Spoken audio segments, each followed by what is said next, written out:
When the doorbell rang that Tuesday afternoon, I was in my home office reviewing the quarterly reports from my late father's real estate portfolio. I had no idea that the young woman standing on my front porch was about to try to dismantle the life I'd spent 32 years building. She had no idea that the house she was demanding I leave belonged entirely to me. Before I tell you what happened at my own doorstep, please tap like. It helps me keep my voice steady. If you've ever had your world shaken by someone's audacity, please subscribe. Your support feels like the only respect left.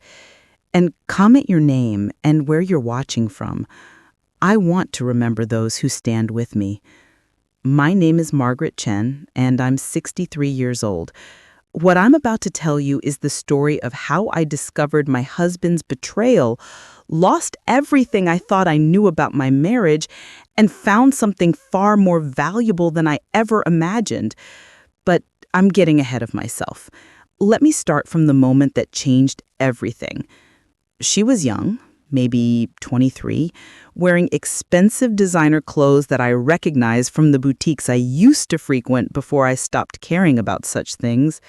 Her highlighted blonde hair was styled perfectly, her makeup flawless. She stood there with her hand on her hip, looking at me like I was a servant who'd answered the door. "Is Richard home?" she asked, not even introducing herself. "No, he's at work. Can I help you with something?" She looked me up and down, taking in my casual jeans and simple sweater, and I saw something like disdain flicker across her face. "I need to talk to him. It's important." She paused, then added, "I'm Sienna, his girlfriend." The world didn't stop. That's what they always say in movies, isn't it?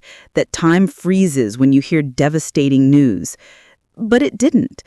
I heard the neighbor's lawnmower starting up.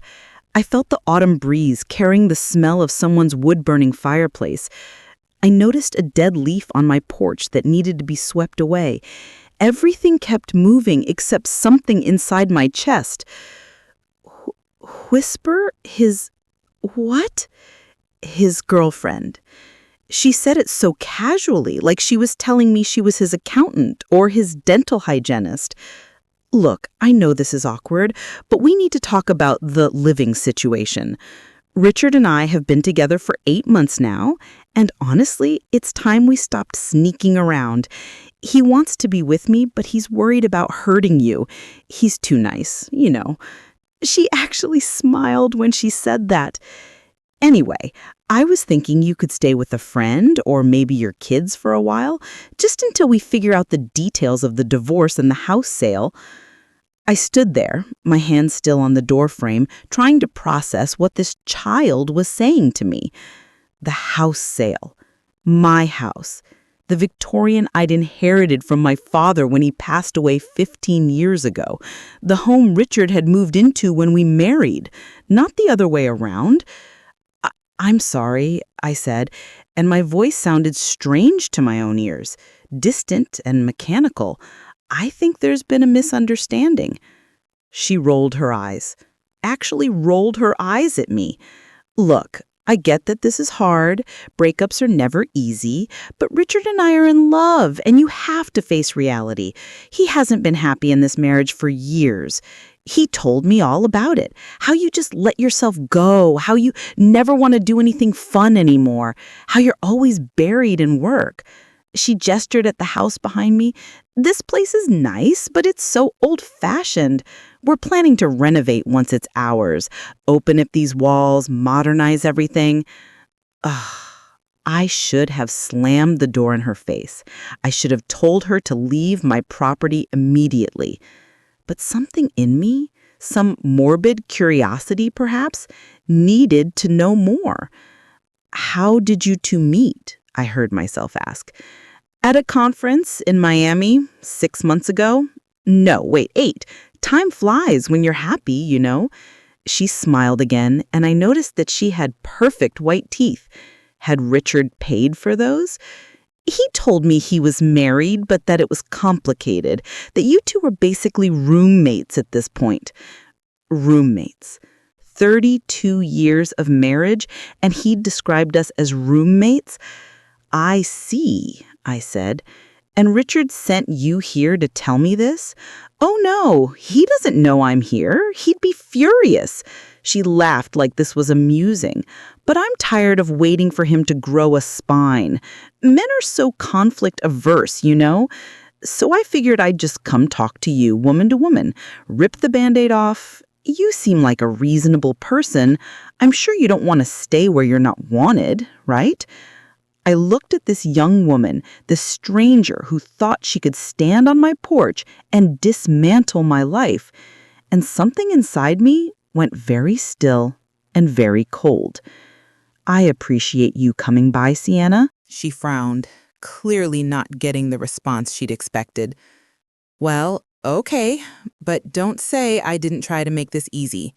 Richard will be home eventually, and you two need to talk. I'll give you until the end of the month to make arrangements. That's fair, right? The end of the month? She was giving me a deadline to leave my own house. Goodbye, Sienna, I said, and closed the door. I stood in my foyer, in the house my great-grandfather had built in 1924, the house my father had lovingly maintained and passed down to me, the house where I'd raised my 2 children, and I felt the foundations of my entire life shifting beneath my feet. I didn't cry right away. That came later. First, I walked to the kitchen, made myself a cup of tea with shaking hands, and sat at the antique oak table where Richard and I had eaten thousands of meals together. I thought about our marriage, really thought about it, for the first time in years. We'd met when I was 31 at a charity gala my father had dragged me to.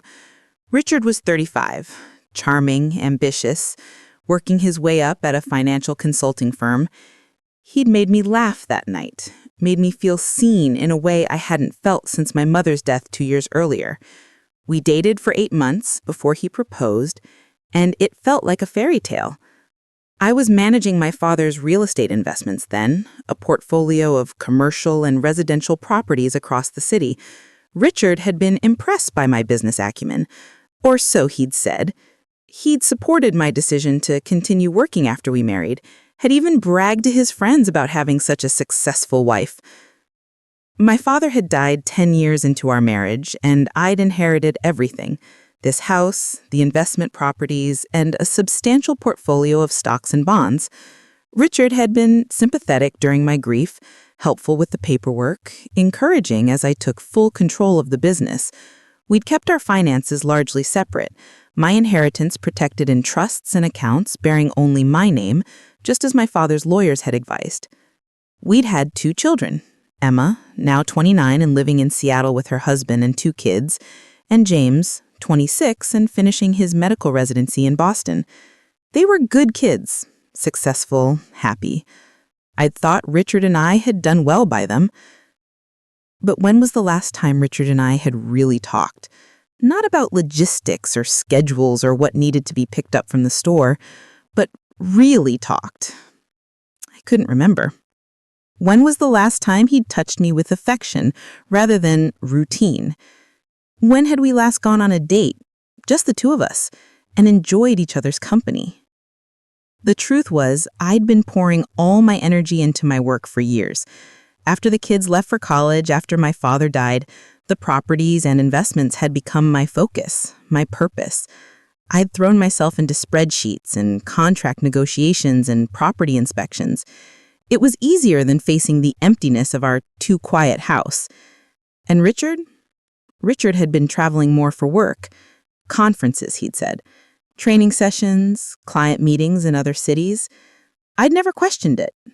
Why would I? We were a team, partners, or so I'd believed.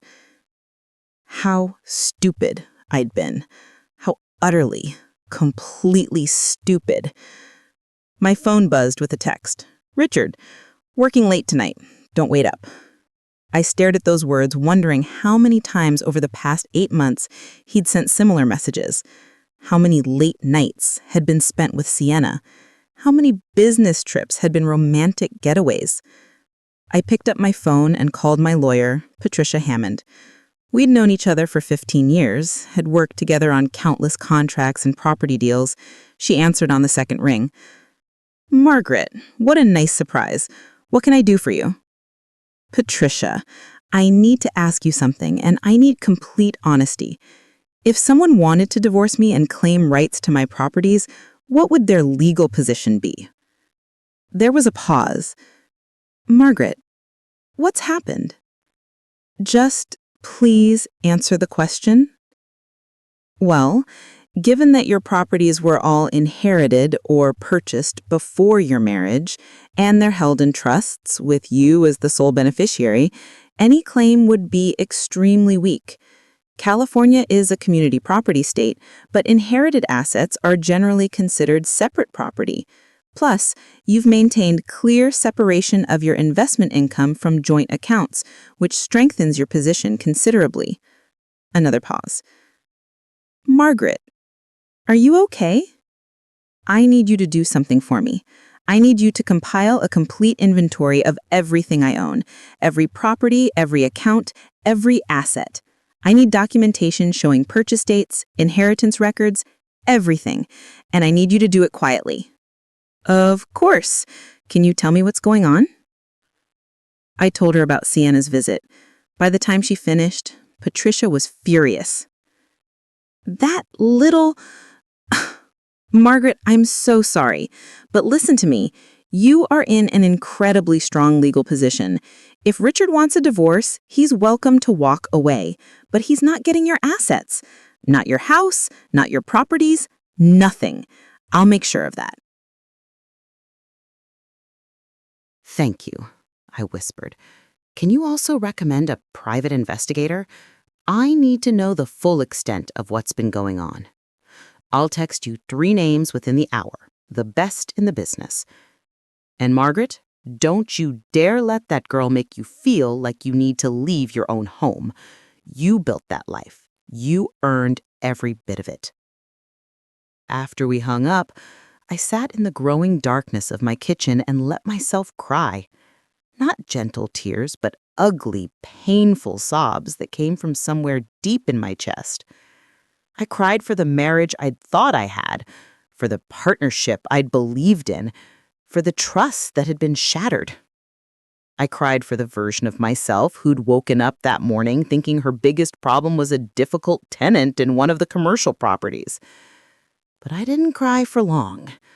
My father had raised me to be strong, to be strategic, to think 3 steps ahead in business. And if there was one thing I knew how to do, it was protect my assets. Richard came home after midnight. I was sitting in the living room, the lights off, looking at old photo albums from our early years together. Young versions of ourselves smiled up at me from those pages, frozen in moments that had felt so real, so permanent. Marg, why are you sitting in the dark? He fumbled for the light switch, and when the lamps came on, I saw him clearly. A handsome man of 65 who took care of himself, still fit, still energetic, still my husband, at least on paper. Did you have a good day? I asked, my voice neutral. Exhausting. The Anderson account is being difficult. He loosened his tie, kicked off his shoes. I'm beat.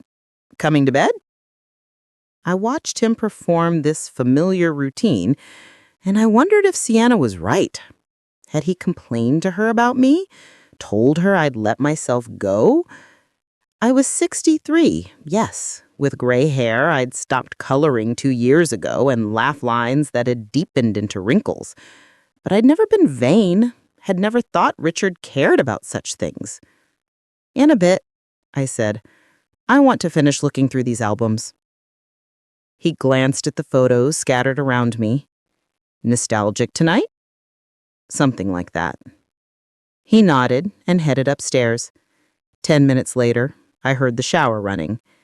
I imagined him in there, maybe texting Sienna, telling her about his tedious day, his tedious wife, his tedious life. Or maybe he was simply washing off the day, thinking about nothing at all. I couldn't go to bed with him. Not that night. I slept in the guest room, a detail he wouldn't notice because he'd been sleeping so heavily lately. Exhausted from his double life, I now realized. The next morning, I was up at 5, making coffee and checking my email when one of Patricia's investigator recommendations responded to my inquiry. Marcus Reed, former FBI agent turned private investigator. He could meet me that afternoon. I spent the morning going through our credit card statements, our bank records, anything I could access. Richard had always handled the joint accounts, the household expenses. I'd been focused on my own investment accounts and property management.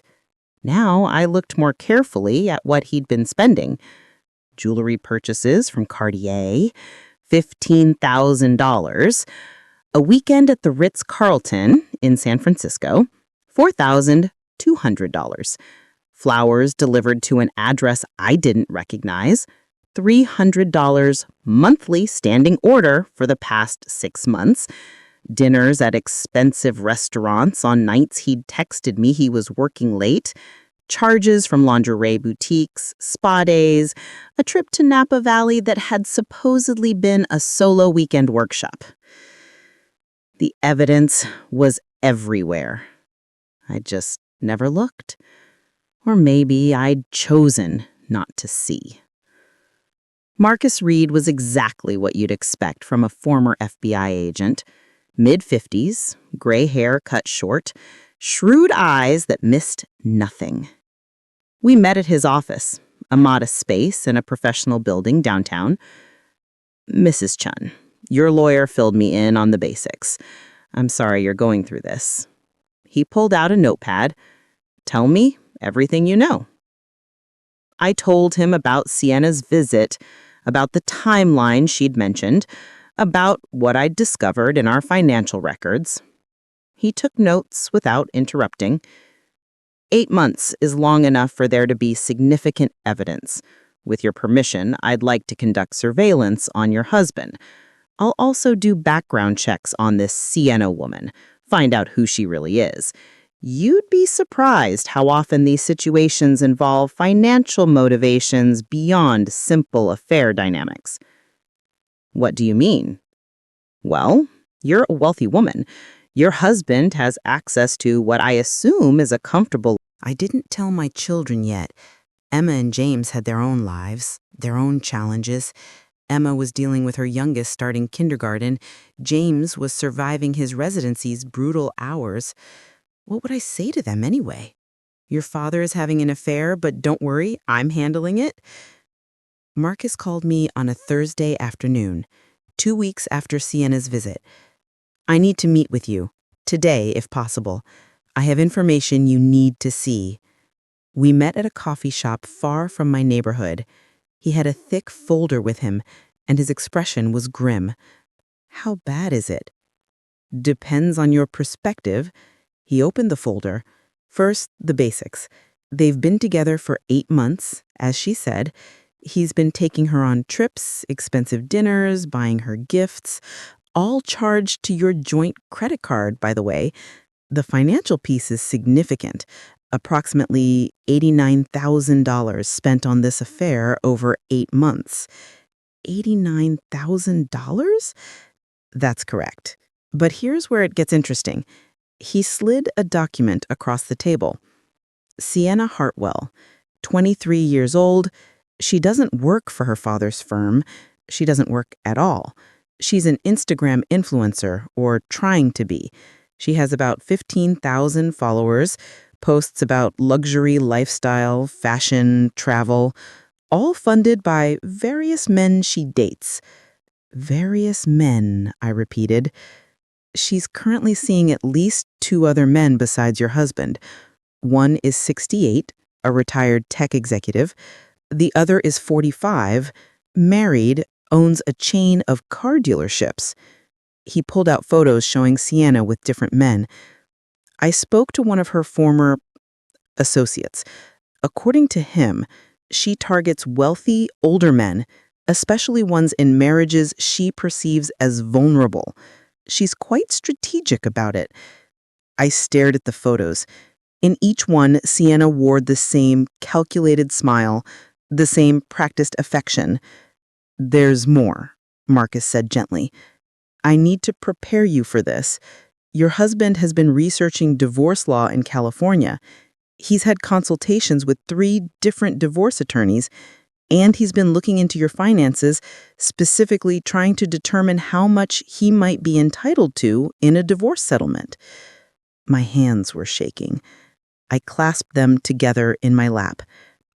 In one of his consultations, which I obtained a recording of, legally, before you ask, he stated that he'd been supporting you for years, that you'd be nothing without his guidance, and that he deserved at least half of everything, including the house. He thinks he built my success, my father's company, my inherited properties, the portfolio I've managed for 20 years, and he thinks he built it? It's a common strategy in divorces involving wealth disparity. It rarely works when the evidence is clear, but it can drag out proceedings and cost significant legal fees. He hesitated. "There's one more thing. He and Sienna have been looking at houses, properties in the $1.5 to $2 million range. They're planning a life together, Margaret, and they're planning to fund it with your money." I sat back in my chair, trying to absorb it all. The betrayal was one thing, but the calculated nature of it, the planning, the cold assessment of my worth in dollars and cents, that was something else entirely. "What do you recommend?" I asked. "Strike first," Marcus said immediately. "Don't wait for him to serve you with papers. Get ahead of this. You have all the evidence you need. File for divorce on your terms, with your timeline. Protect your assets before he has a chance to make claims against them." All right, let's do it. That evening, I asked Richard to sit down with me. He'd just come home from work, looking tired, as he always did these days. "We need to talk," I said. Something in my tone made him pause. "What's wrong?" "Sienna came to see me 2 weeks ago." I watched his face carefully. The blood drained from it. His mouth opened and closed. "Marg, Stop." My voice cut through his protests like a knife. "I hired a private investigator, Richard. I have photos. I have credit card statements. I have recordings of your conversations with divorce attorneys. I know about the $89,000 you've spent on her. I know about the houses you've been looking at. I know everything." He stared at me, and I watched understanding dawn on his face. Not remorse, not shame, but something else. Calculation. He was trying to figure out his next move. "Okay," he said finally. "Okay. Yes, I've been seeing her. But Margaret, you have to understand, our marriage has been dead for years. You're never here emotionally. You're always working, always busy with your properties. I've been lonely."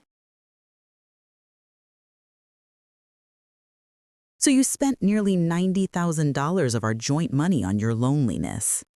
"That's not fair. I work hard. I contribute to this household."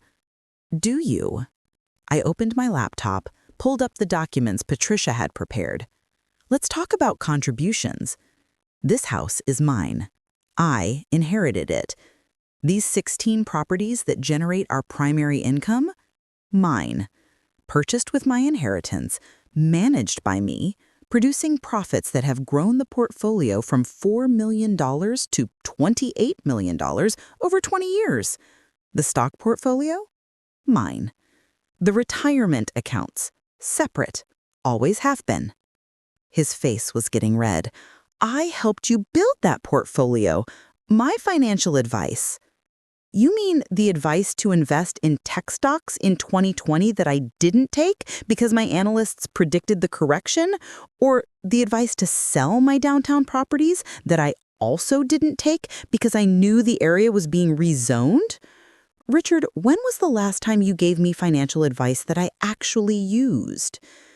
This is my life's work, my father's legacy, and you were willing to let Sienna believe she could just take it? That you had the right to sell this house, my house? Community property, he said, grasping at straws. California law applies to assets acquired during marriage, not inheritance, not separate property that's been carefully maintained as separate property for 32 years. Patricia made sure of that when we married, remember? You signed a post-nuptial agreement when I inherited my father's estate. You acknowledged that his properties and investments would remain solely mine. I watched him remember. We'd been married 10 years then, and his attorney had advised him not to sign. But Richard had been confident in his own earning potential, had seen no reason to fight over what were then just some rental properties. He'd signed it as a gesture of love and trust. What a fool he must feel like now. "What do you want?" he asked finally, his voice flat. "I want a divorce. I've already filed. You'll be served tomorrow. I want you out of this house by the end of the week. You can take your personal belongings, anything that's clearly yours. The furniture stays, the art stays. Everything in this house stays, because it's all mine. I bought it or inherited it. You can't just kick me out." "I can, and I am. This is my house, Richard. You've lived here as my spouse. That status is ending. You have no legal right to remain." "I'll fight you. I'll make this as difficult and expensive as possible." "You can try, but you should know that I've documented everything. The affair, the spending, the consultations with attorneys, the plans to defraud me. I have witnesses, recordings, financial records. If you choose to fight, all of that becomes public record. Is that what you want?" He looked at me with something like hatred then. "Who are you? This isn't the woman I married." "You're right. The woman you married would have been devastated by this. She would have begged you to stay, to work on the marriage, to give her another chance. But I'm not her anymore. You know why? Because she didn't exist. That woman you thought you married, the one who needed you, who depended on you, who would be lost without you, she was never real. I never needed you, Richard. I wanted to be with you. There's a difference. I built my business before I met you. I raised 2 successful children. I've managed a multi-million-dollar portfolio for 2 decades.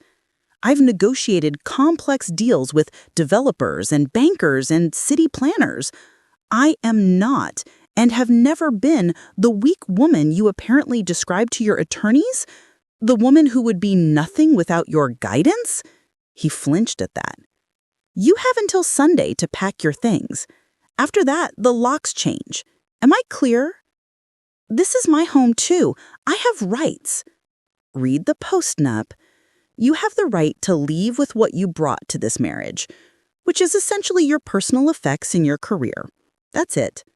Everything else is mine." He stood up, his hands shaking.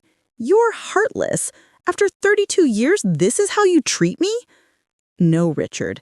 After 32 years, this is how you treated me. I'm just responding appropriately." He left the room and I heard him climb the stairs to our bedroom. No, not our bedroom, my bedroom, in my house. I heard drawers opening and closing, objects being thrown around. Let him rage. It changed nothing. I called Patricia. "Hey, he's been served? I want to make sure." "The server will be at his office first thing tomorrow morning. But Margaret, are you sure you don't want to reconsider the timeline? Giving him a week to move out is very generous." "I know, but I need to be able to look at myself in the mirror. 32 years deserves at least that much grace." "You're a better person than I'd be. How are you holding up?" "I don't know. I'm angry and heartbroken and relieved all at once.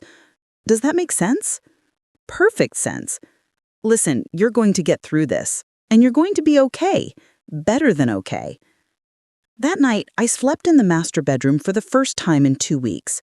Richard had moved to the guest room, and I heard him on the phone, speaking in low, urgent tones. Calling Sienna, probably. Or one of his attorneys. It didn't matter. Over the next 5 days, Richard packed. He did it systematically, room by room. Taking clothes, books, his golf clubs, his collection of vintage watches. I let him take a few pieces of furniture from his home office, things that had clearly been his. I didn't fight him on any of it.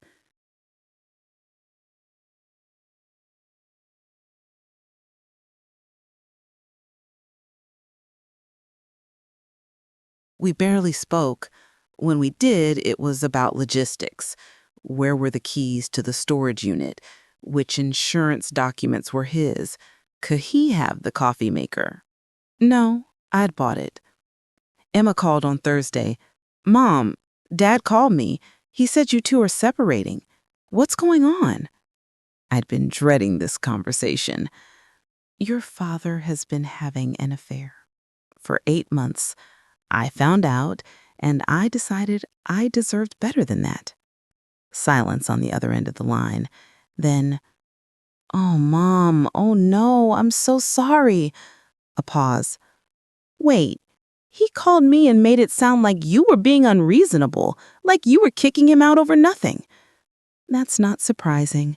People rarely see themselves as the villain in their own story. Should I call him? Tell him what I think of this? That's up to you, sweetie. But remember, he's still your father. Whatever happens between him and me, that doesn't change your relationship with him. But it does, Mom. It changes how I see him. How could he do this to you? After everything you've built? Everything you've given him? I don't know, but I'm okay. Really. I'm going to be fine. James called an hour later. He was angrier than his sister, his voice tight with fury. I always thought Dad was a good guy. I looked up to him, and he's been lying to all of us? He's human, James. People make mistakes. This isn't a mistake, Mom. This is a betrayal. There's a difference. He sighed. Do you need me to come home? I can probably get a few days off. No, baby. I'm okay. I promise. Focus on your patience. I'll come visit you soon, all right? I love you, Mom. I love you too.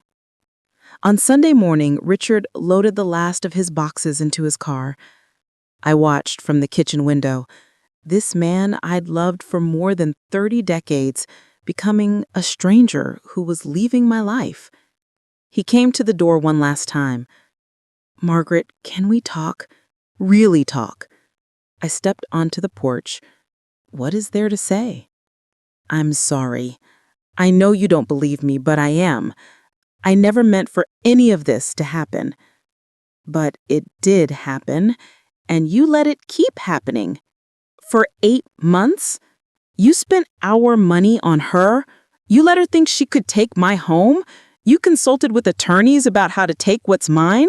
Those weren't accidents, Richard. Those were choices. I was confused. She made me feel young again, exciting, like I was starting over. And what did I make you feel? He looked away. Safe, comfortable, but also old, settled, like my life was over, like all the good parts were behind me. So you tried to recapture something you'd lost, and you didn't care who you hurt in the process. That's not fair. Life isn't fair, Richard, but it is just. And this is just. You wanted a new life? You got it. But you're building it with your own resources, not mine. He started to say something else, then stopped. What could he say? There was no argument that would change the facts, no explanation that would undo the betrayal. Goodbye, Margaret. Goodbye, Richard. I watched him drive away, and I didn't cry. I went inside, locked the door, and sat in my living room, in my house, in the life I'd built with my own hands, and I felt something strange and unexpected. Relief. The divorce proceedings took 4 months. Richard tried to fight, as he promised. His attorney argued for spousal support, for compensation for his contributions to my success, for a share of the property portfolio. Patricia demolished every argument with documentation, recordings, and the post-nuptial agreement he'd signed 22 years earlier. The judge was a woman in her early 60s who'd clearly seen this pattern before. Younger woman, older married man, financial manipulation. "Mr. Chen," she said at the final hearing, her voice dry, "you signed an agreement acknowledging that your wife's inherited and separate property would remain hers in the event of divorce. You didn't contest the agreement at the time. You've lived in her home, enjoyed the lifestyle her investments provided, and now you're claiming you deserve compensation for advice she never asked for and demonstrably never used? That's not how the law works." She granted me the divorce with no spousal support, no division of property. Richard left with what he'd entered the marriage with, nothing but his salary and his own savings. I heard through mutual friends that he moved in with Sienna. The relationship lasted 6 weeks. Apparently, she'd expected him to have money from the divorce, and when he showed up with just his belongings and a modest bank account, the romance faded quickly. She moved on to her next target, and Richard found himself alone in a small apartment, working at 65 years old to support a lifestyle he could no longer afford. I could have felt vindicated, but mostly I felt sad for him, for us, for the years we'd wasted. My life, meanwhile, expanded in ways I hadn't expected. I reconnected with old friends. I feel lighter. It's like I was carrying weight I didn't even know was there, and now it's gone. Do you miss him? I miss who I thought he was, but that person was part real and part my own creation. You know, I saw what I wanted to see for a long time. Are you dating? Is that weird to ask? I laughed, a real laugh. Not yet. Maybe not ever. But I'm not close to the possibility. For now, I'm just enjoying getting to know myself again. 6 months after the divorce was finalized, I was at a charity gala, the kind my father used to drag me to years ago.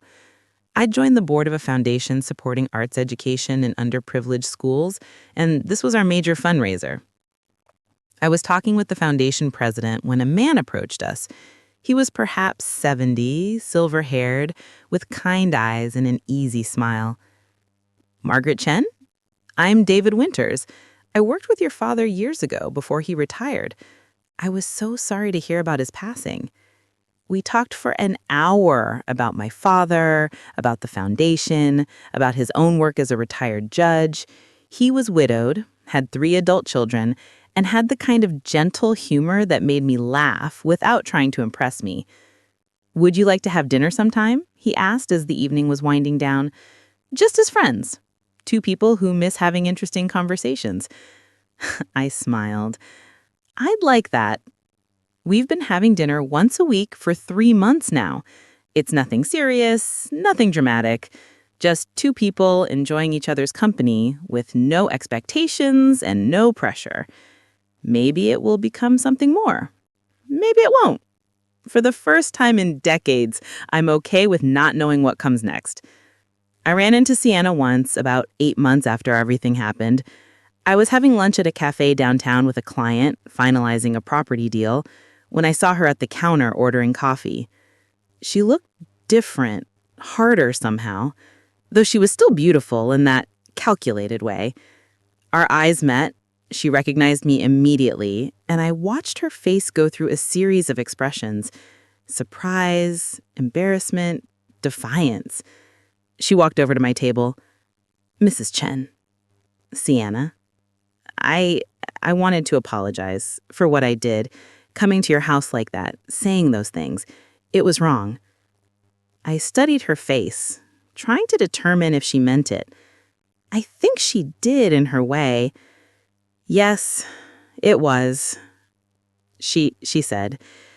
Richard told me, he said the house was his, that you were just living there, that you'd be fine. I should have questioned it more. I should have. She stopped, shook her head. I was stupid and greedy, and I hurt someone who didn't deserve it. You did, I agreed, but Richard hurt me more. You were the catalyst, but he made the choices. He's the one who broke vows and betrayed trust. She nodded, looking younger suddenly, more vulnerable. For what it's worth, I'm sorry about how things ended for him, too. I didn't mean for him to lose everything. He didn't lose everything. He lost me, and he lost access to my money. Those are very different things.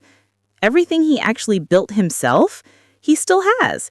His career, his reputation, his relationship with his children. He just doesn't have the luxury of pretending my success was his anymore. She flinched at that, understanding the implication. I really am sorry. I know. Take care of yourself, Sienna. And maybe next time, build something of your own instead of trying to take what belongs to someone else. She nodded and walked away, and I turned back to my client, who'd been politely pretending not to listen. Ex-husband's mistress? He asked sympathetically. Former mistress. Very former. I smiled. Now, where were we? Ah, yes, the renovations to the third-floor units. That's the thing I learned through all of this. Life doesn't stop for heartbreak. Properties still need managing, contracts still need reviewing. Grandchildren still have birthday parties and school plays. The world keeps turning, and you can turn with it or get left behind. I chose to keep turning. My investment portfolio hit $32 million last quarter, up from $28 million when Richard left. Turns out, without someone constantly second-guessing my decisions or suggesting I take the safe route, I made even better choices. I acquired 2 new properties, both in up. My relationship with my children deepened in unexpected ways. James finished his residency and accepted a position at a hospital in San Francisco, just an hour away. We started having dinner every Sunday, just the 2 of us, talking about everything from medicine to politics to family history. He asked me questions about my father, about building the business, about navigating a male-dominated field in the 80s and 90s. I never realized how much you'd accomplished, he said one evening. Dad always talked about the family business like it was something you both built. Your father did contribute in his own way. He was supportive in the early years, encouraging when I was uncertain. I don't want to rewrite history entirely. But yes, the core business, the major decisions, the growth, that was me. Your grandfather trained me well. I'm proud of you, Mom. I don't think I've said that enough. Those words meant more to me than any property deal, any investment return. Emma and her family came to visit for Thanksgiving that year. We cooked together, laughed together, and watched the kids play in the backyard where Emma and James had played decades before. Her husband, Tom, pulled me aside at one point. I'm glad you're doing so well, Margaret. Emma was really worried about you after the divorce. I was worried about me too, I admitted. But it turns out I'm stronger than I thought. No, he said gently. You're exactly as strong as we all knew you were. You just finally saw it yourself. The holidays were different that first year without Richard. Different, but not worse. I hosted Christmas dinner for 20 people, my children and their families, some cousins I'd lost touch with, a few friends who had nowhere else to go. The house was full of noise and laughter and chaos, and it felt more alive than it had in years. David came too, at my invitation. He fit in seamlessly, charming my grandchildren with magic tricks and my children with stories about his judicial career. After dinner, as we were cleaning up, Emma pulled me aside. He's nice, Mom. Really nice. He is. Are you two? We're taking things very slowly, But yes, there might be something there. We'll see. You deserve to be happy. You know that, right? I'm learning to believe it. I heard about Richard occasionally, through the inevitable grapevine of mutual acquaintances. He was dating someone new, a woman closer to his age, a widow with her own money. Good for him, I thought, and meant it. I hoped he'd learned something from our marriage's collapse, though I doubted it. People rarely do. One spring afternoon, almost a year after the divorce was finalized, I was in my home office when the doorbell rang. I wasn't expecting anyone, and for a moment, I felt the flash of the old anxiety. What if it was Sienna again, or Richard? But it was neither. It was a young woman, maybe 30, in a business suit, carrying a leather portfolio. Mrs. Chen, I'm Amanda Zhao from the Historical Preservation Society. I hope I'm not interrupting, but I've been admiring your home for years, and I wanted to talk to you about our historic homes tour this fall. I invited her in, made tea, and listened as she explained that my house, built by my great-grandfather in 1924, was one of the finest examples of Victorian architecture in the city. They wanted to feature it on their annual tour, to show people what was possible when historic properties were lovingly maintained. Your great-grandfather was a remarkable man, Amanda said, showing me research she'd compiled. He was one of the few Chinese-American builders of his era to own his own construction company. This house was a statement, a declaration that he belonged here, that he was building something permanent for his family. I looked at the documents she'd brought, photos of my great-grandfather standing in front of this very house in 1924, pride evident in his stance. I'd seen the photo before, of course, but I'd never really understood it until that moment. He was building a legacy, I said, and my father protected it. And now I have too. You absolutely have. The craftsmanship in this house is extraordinary, and it's clear you've maintained it with incredible care. She paused. Would you be willing to share it on the tour?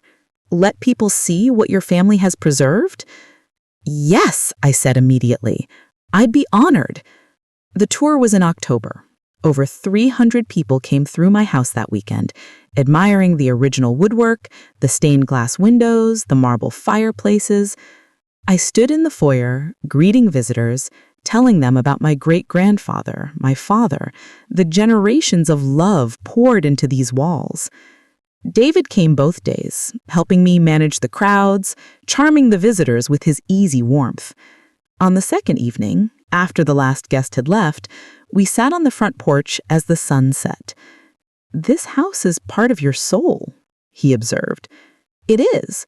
My great-grandfather built it when people told him he couldn't, that he didn't belong in this neighborhood.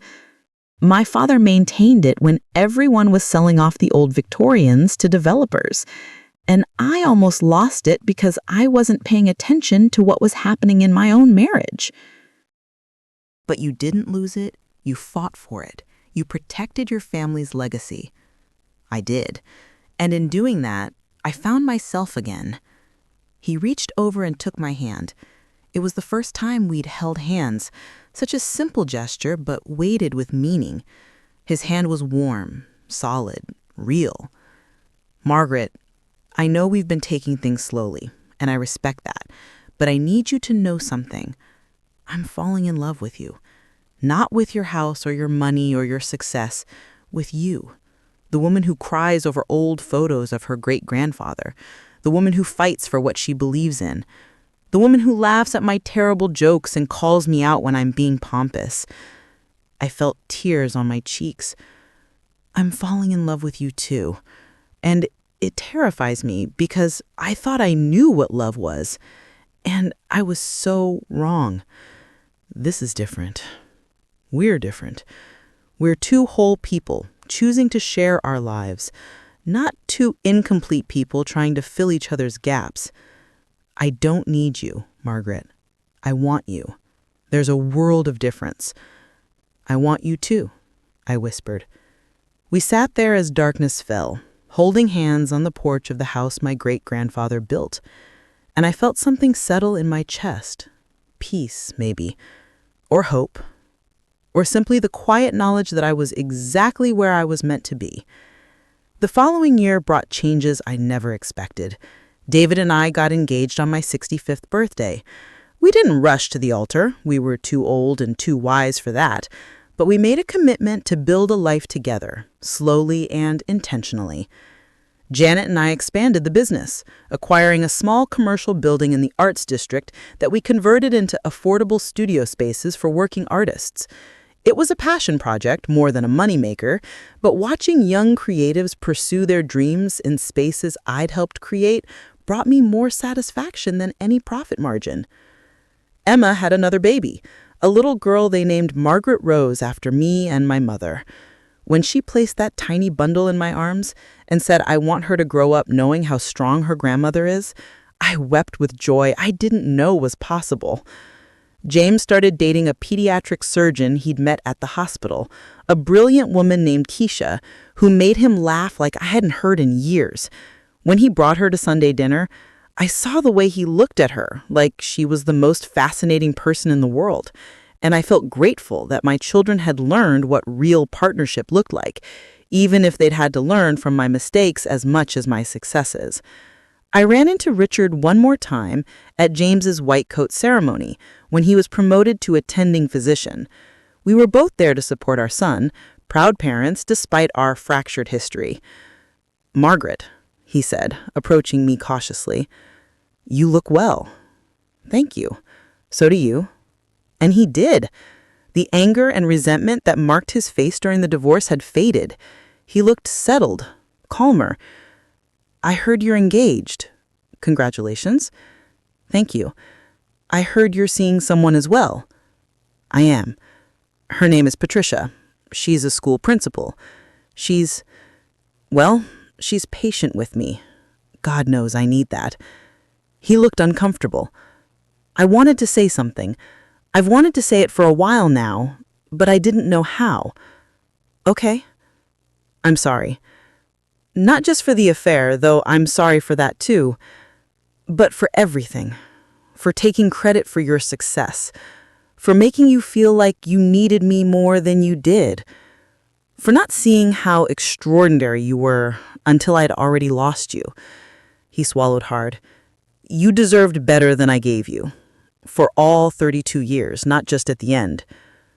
I looked at this man I'd once loved, who I'd built a life with, who had given me 2 remarkable children, and I felt the last of my anger dissolve. "Thank you for saying that. It means more than you know. I hope David knows how lucky he is. I think we're both lucky. We found each other at the right time when we were ready to truly appreciate what we have. That's good. That's really good." He hesitated. "Do you think could we be friends eventually? For the kids' sake, but also because I miss talking to you?" "Maybe," I said honestly. "Not now, but maybe someday. We'll see." "That's fair. More than fair."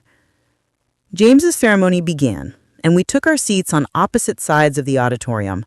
But when our son was called up to receive his white coat, when he stood there in his doctor's coat for the first time, Richard and I exchanged a look across the room. Whatever else had happened between us, whatever mistakes we'd made, we'd created this young man. We'd both contributed to the person he had become, and that was something neither betrayal nor divorce could take away. David moved into my house a year after we got engaged.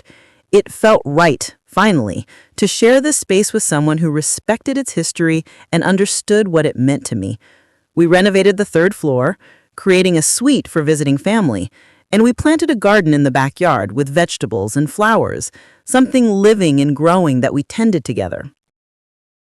My grandchildren loved David. He taught them card games and told them stories about the cases he'd tried as a judge. He showed up for soccer games and dance recitals and school plays. He never tried to replace their grandfather, but he made his own place in their lives, and they adored him for it. On our wedding day, a small ceremony in my backyard with just family and close friends, Emma gave a toast that made everyone cry. My mother has taught me so many things over the years: how to balance a checkbook, how to negotiate a deal, how to make her famous lasagna. But the most important lesson she's taught me is this: it's never too late to start over. It's never too late to demand better for yourself. It's never too late to build the life you deserve. She raised her glass. To Margaret and David, may your partnership be everything a marriage should be. Hear, hear, the crowd echoed. That night, as David and I danced in the garden under strings of lights, I thought about the journey that had brought me here, the betrayal that had shattered my world, the anger and grief and fear I'd had to work through, the discovery of my own strength, the rebuilding of my life on my own terms. "What are you thinking about?" David asked, pulling me closer. "I'm thinking that sometimes the worst thing that happens to you can lead to the best thing. Not because the worst thing was good, it wasn't, but because it forces you to become who you were always meant to be." "And who were you meant to be?" "Someone who knows her own worth, someone who doesn't settle, someone who builds and protects and loves fiercely, but never at the expense of herself. Someone happy." "Are you happy?" I looked around at my children, my grandchildren, my friends, my home, my husband, profoundly. The business continued to grow. By my 68th birthday, the portfolio had reached $40 million. I started a foundation in my father's name to support young women entrepreneurs, particularly in real estate and construction. I wanted other women to have the opportunities he'd given me, the belief that they could build empires if they worked hard enough and smart enough. I spoke at conferences sometimes, sharing my story, not the story of the divorce, that was private, but the story of building a business, of taking risks, of trusting your instincts even when everyone tells you you're wrong. Young women would come up to me afterward, thanking me for inspiring them, asking for advice. "Don't be afraid to stand alone," I told them. "Don't be afraid to walk away from situations that diminish you. Don't be afraid to take up space. You've earned it."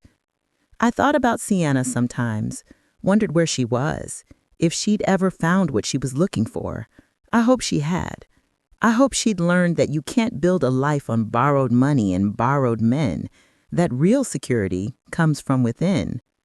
I thought about Richard too, less often as time went on.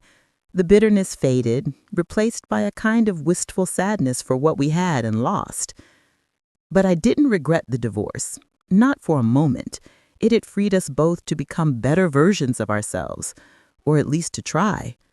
One evening, about 3 years after the divorce, I was going through old boxes in the attic, organizing photos for a family history project Emma wanted to create for the kids.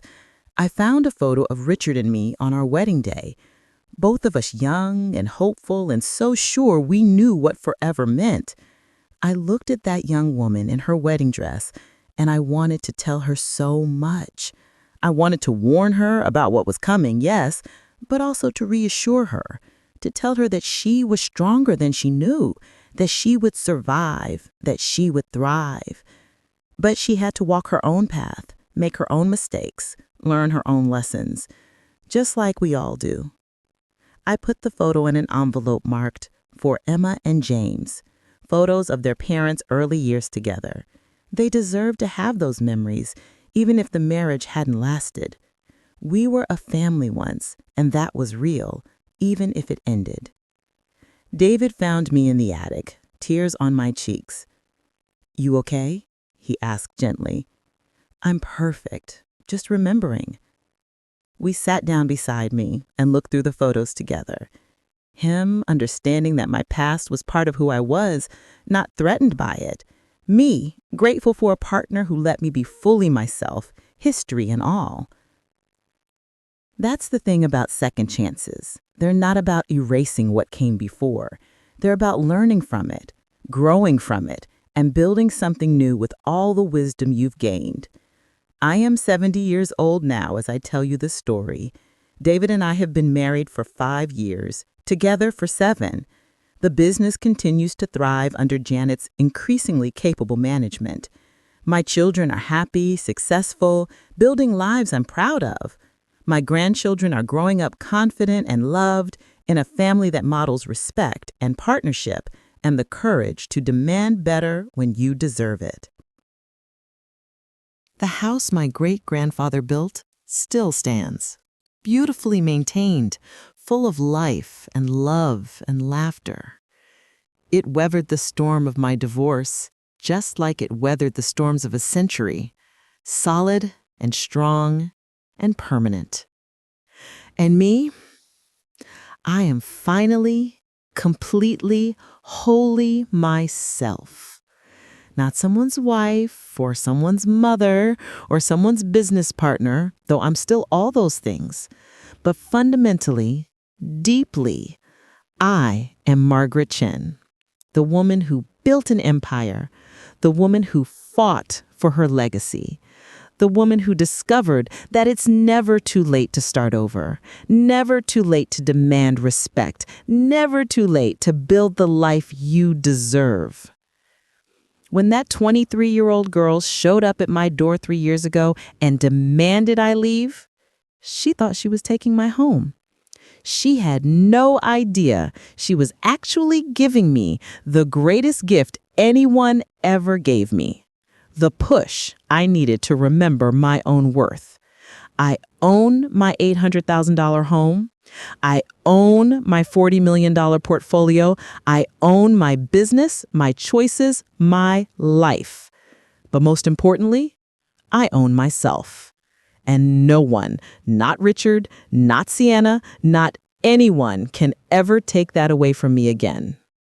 My name is Margaret Rose Chen.